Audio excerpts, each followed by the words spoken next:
Nico, Hein? qu'est-ce que tu fabriques? Je mémorise définitivement cette inscription. Tu arrives à la lire? Non. Nico? Hein?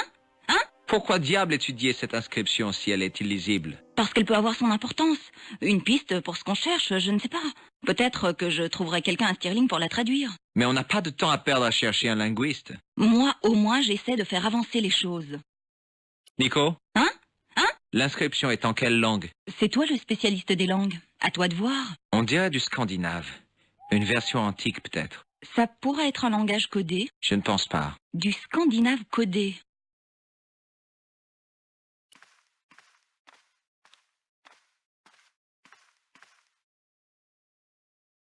J'essayais de pousser la paroi, mais rien ne se passait. C'était prévisible. Au-dessus de la croix taillée, il y avait une inscription indéchiffrable. Pour autant que je sache, ça pouvait être du gaélique.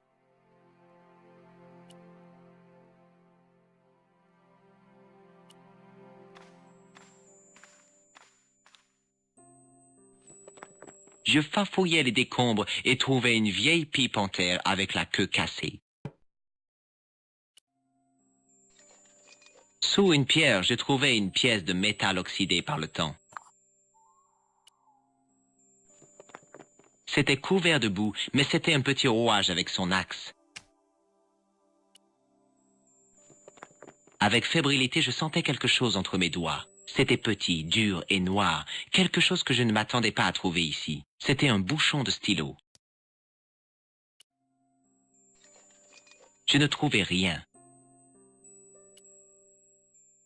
C'était le capuchon en plastique noir d'un stylo. Le rouage était un des objets que j'aurais préféré ne pas avoir dans ma poche. C'était une vieille pièce de monnaie. Ce truc pouvait avoir aussi bien 50 ans que 2 siècles.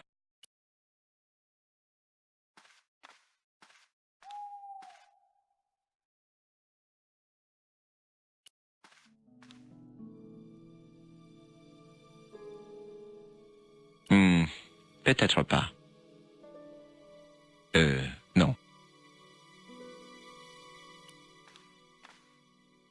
La poignée tourna facilement et la grande roue se mit en mouvement.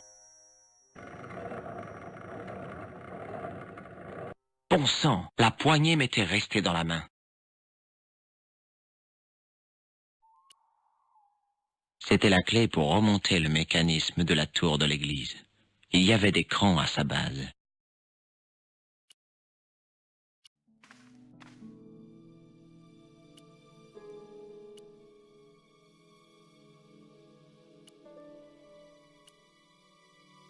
Avec la pipe en terre dans sa bouche, il avait l'air heureux comme un grand-père au coin du feu. Tu sais ce que tu essaies de faire? Je me demande s'il n'y a pas de mécanisme secret dans la bouche du démon. Peut-être que tu devrais être plus respectueux. Pour un démon miteux du Moyen-Âge, tu veux rire? Très bien, vas-y.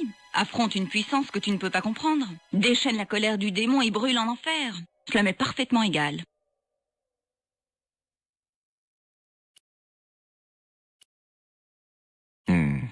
Pas question.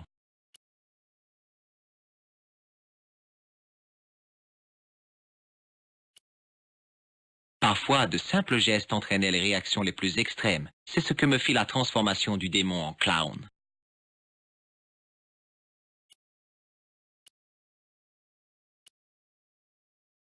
Parfois, de simples gestes entraînaient les... Il n'y avait rien que je puisse accrocher au nez.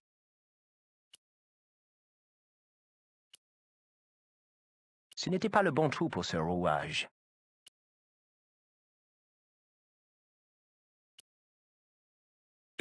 Non. Pas question. J'avais enfoncé la poignée dans la bouche du démon.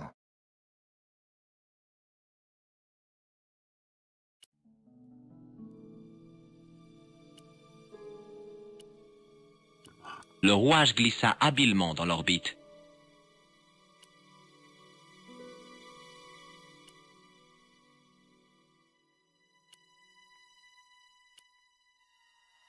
La pipe en terre n'était pas faite pour entrer dans ce trou.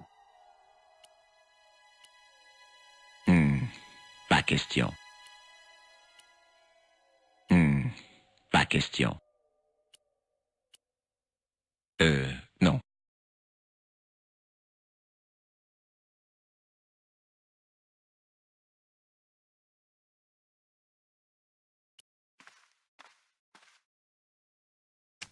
Maintenant que la poignée était détachée, il était facile d'enlever le rouage et l'axe. Le rouage était monté sur un axe fin et étroit.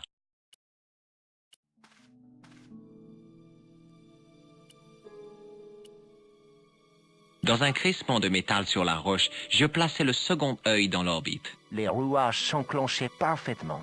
Ils s'étaient mis à tourner.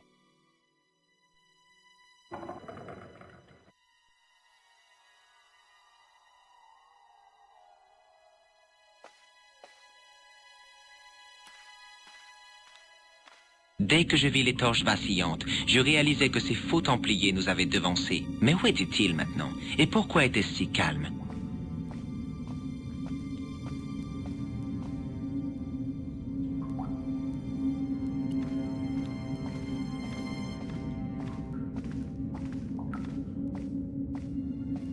Écoute, ce sont des gens en train de prier, c'est sûr. Tu as raison, je les entends aussi. Qu'est-ce que tu crois qu'ils fabriquent? Ça ne m'étonnerait pas que ce soit une de ces messes noires pornographiques. Qu'est-ce qu'on attend pour y aller alors?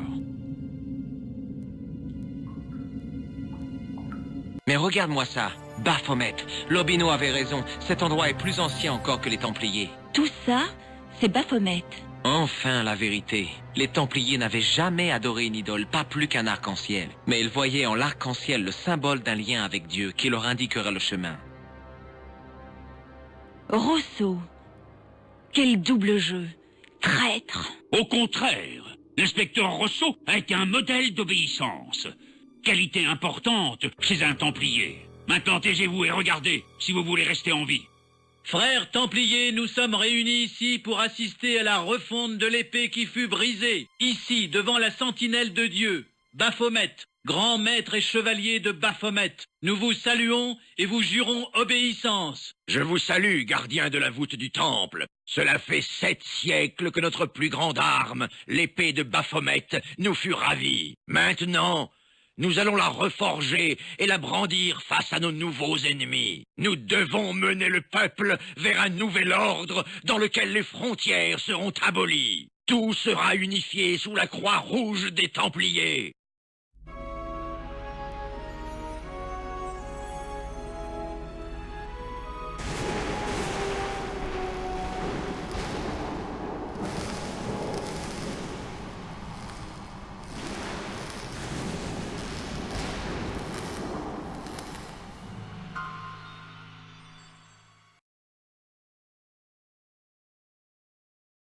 George, vous avez été un adversaire étonnant. Mais vous réalisez à présent que vous aviez été trompé par nos ennemis? Nous rêvons tous deux d'un monde meilleur. Heureusement, rien de grave n'est arrivé. Nous avons besoin d'hommes déterminés et ingénieux tels que vous. Rejoignez-nous, George. Joignez-vous à notre confrérie. Bien sûr, quelle confrérie. Frères, et Marquet, Epigram et Klosner, ils étaient vos frères eux aussi? 3 hommes sont morts et c'est le confrérie. George, certains sacrifices sont parfois nécessaires. Tous les grands projets... Me joindre à vous? Plutôt l'enfer. Ah, George, j'avais mis beaucoup d'espoir en vous. C'est la guerre, Eklund, tue-le.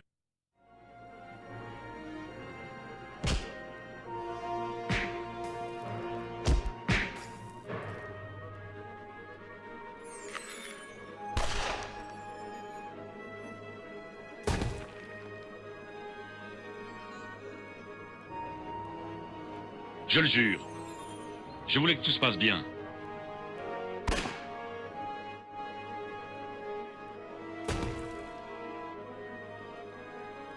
Ils ne s'échapperont pas.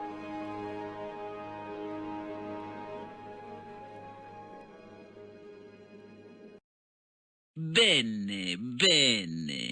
Mais c'est ce fameux détective et son adorable assistante. Ce sera un plaisir de vous tuer tous les deux. Georges, qu'est-ce qu'on va faire?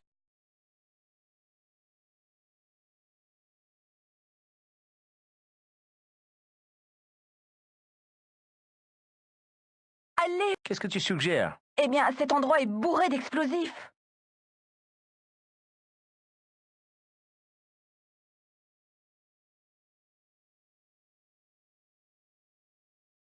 Et on a cette torche. Oui? Et alors?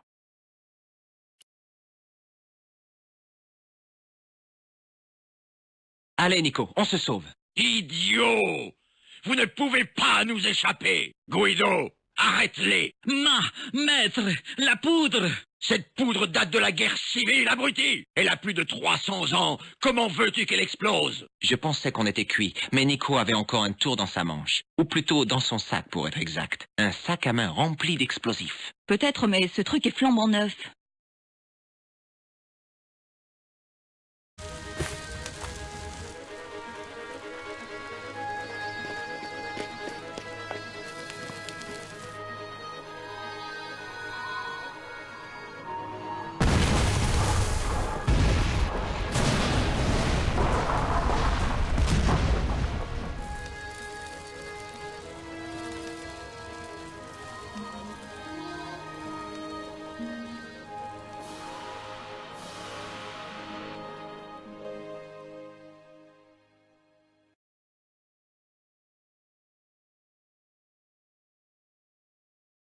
Nous ne sommes pas restés longtemps en Écosse.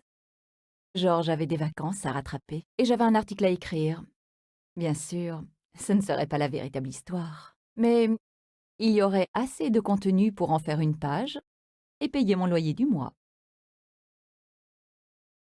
George et moi avons passé du temps ensemble à Paris. Je lui avais fait découvrir mes restaurants préférés et il m'avait raconté ses meilleures blagues. Tu vois, Nico, j'ai tellement de souvenirs dans cette ville à présent.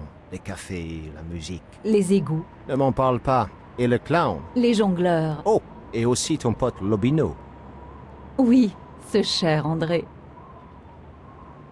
Quand nous nous sommes rencontrés, je menais mon enquête et puis tu as disparu un certain temps, Nico. Est-ce que toi et Lobino... Il se passait quelque chose, mais ça n'avait rien à voir avec André. Ça avait un rapport avec le passé et il fallait que je m'en occupe seule. Alors c'est ce que j'ai fait. Et maintenant, c'est terminé. Et je t'ai déjà raconté l'histoire de ce vieux couple d'Irlandais qui gagne à la loterie. Non, mais je suis sûre que tu vas le faire. C'est un vieux couple d'Irlandais. Ils sont mariés depuis des années, peut-être 50 ans.